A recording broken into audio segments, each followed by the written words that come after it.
Assalomu alaykum aziz kuzatuvchilar. Men nevrolog Sattorov yana siz bilan. Bugun ko'pchilikni qiynab kelayotgan quloqdagi shovqin haqida gaplashamiz. Kanalimizga obuna bo'lib qo'ying. Albatta, manfaatli videolar hali juda ko'plab bo'ladi.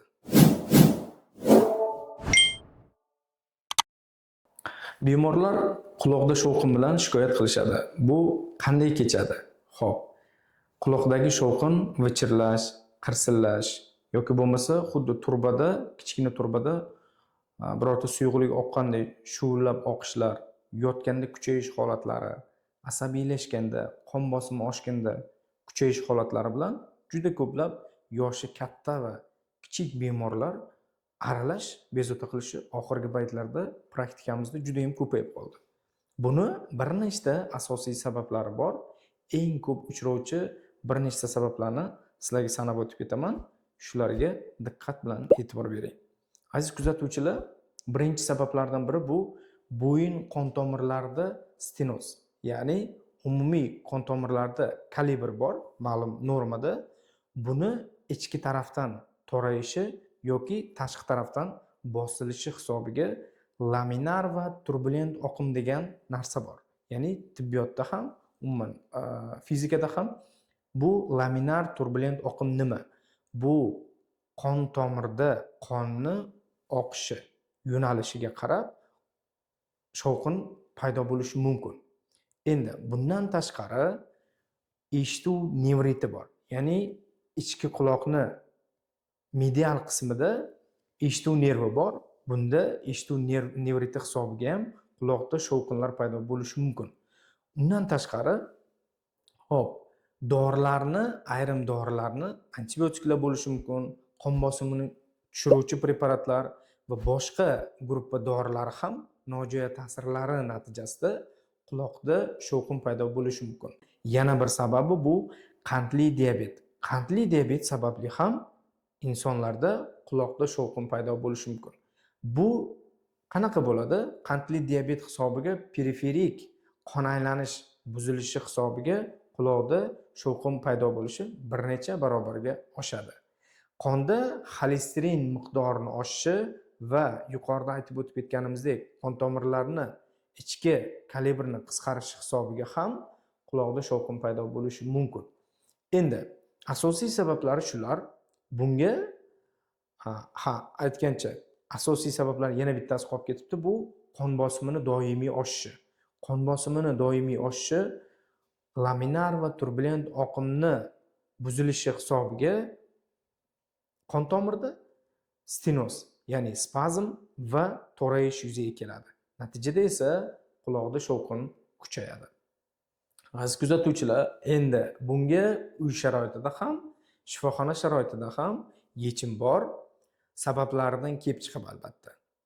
Bizni praktikamizda shunaqa holat bo'lgan. 22 yoshli bemor o'g'il bola murojaat qildilar. Birinchi etapda tekshiruvlar, ya'ni audiometriya, undan tashqari bosh miya MRT, angioregim va dopplerografiya, bo'yin qon tomirlari dopplerografiyasi qilingan. Lekin hamma tekshiruv juda ham yaxshi, yoshga mos.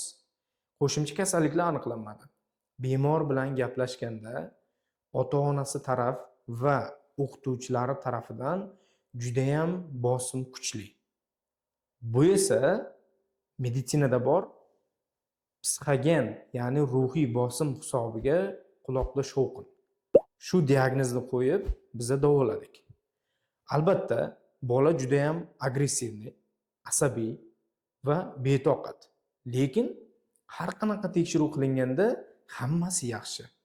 Bemorga tushuntirdik va ota-onasini chaqirtirdik. O'rtadagi munosabatni to'g'irlash, bosimni yechib va bolani asablarini tinchlantirish. Natijada bolani umumiy ahvoli yaxshilanib va psixologga yubordik.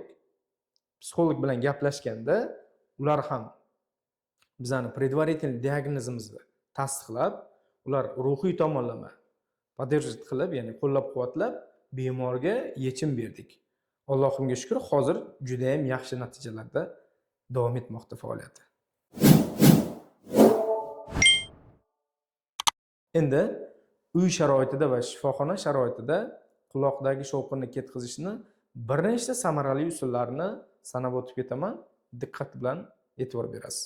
Agarda quloqdagi shovqin yuqorida aytib o'tib ketgan o'sha antibiotiklar ta'siri yoki bo'lmasa qon bosimini tushiruvchi preparatlar yoki qon bosimi ko'tarilganda kelib chiqqan holatlar bo'lsa, albatta shu sabablar bartaraf etiladi. Xolesterin oshgan bo'lsa, tushiriladi, qon bosimi ko'tarilgan bo'lsa, pasaytiriladi. Agarda bo'yin qon tomirlarida anomaliyalar, ya'ni ortiqcha kasalliklar bilan bog'liq holatlar bo'lsa, u muammolar yechiladi. Dori-darmon bilan ham yondashishi mumkin, albatta. Bunga butun dunyo bo'yicha tavsiya qilinadigan va nojo'ya ta'sirlari kam bo'lgan periferik va markaziy qon aylanishini yaxshilovchi preparatlardan bittasi bu Ginkgo biloba gruppa dorilari. Ginkgo biloba gruppa dorilari bu 40 lik, 80 lik va 120 mg dozada ishlab chiqariladi. Yoshi va kasallik kechishi, qo'shimcha kasalliklari hisobga olinib tavsiya qilinadi. Bundan tashqari betagistin gruppa dorilari.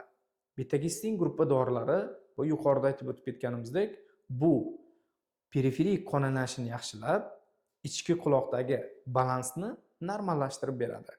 Bu ham albatta quloqdagi shovqinga asosiy davo preparatlaridan biri hisoblanadi. Azizlar, albatta bu preparatlarni vrach-nevrolog bilan maslahatlashib qabul qilgan ma'qulroq. Endi quloqdagi shovqinlar shunaqa holatlar bo'ladi, yotganda kuchayish holatlari. Bu bo'yin osteoxondroz bo'lishi mumkin. Yuqorida aytib o'tib ketganimizdek, anomaliyalar, ya'ni stenozlar, tug'ma anomaliyalari hisobiga yuzaga kelishi mumkin. Buni kompleksni instrumental va laborator tekshiruvlar qilinib, keyin shunga qarab davo muolajalari taktikasi tanlanadi va quloqdagi shovqin bartaraf etiladi. Azizlar, psixogen, ya'ni ruhiy shovqin, ya'ni quloqdagi shovqinni bu ko'p instrumental va laborator tekshiruvlarda aniqlanmaydigan turi hisoblanganligi uchun ko'p bemorlar giperdiagnostika, ya'ni juda ham ko'p mutaxassislarga, juda ham ko'p tekshiruvlarga borishadi. Albatta, dastlab shifokorga murojaat qiling.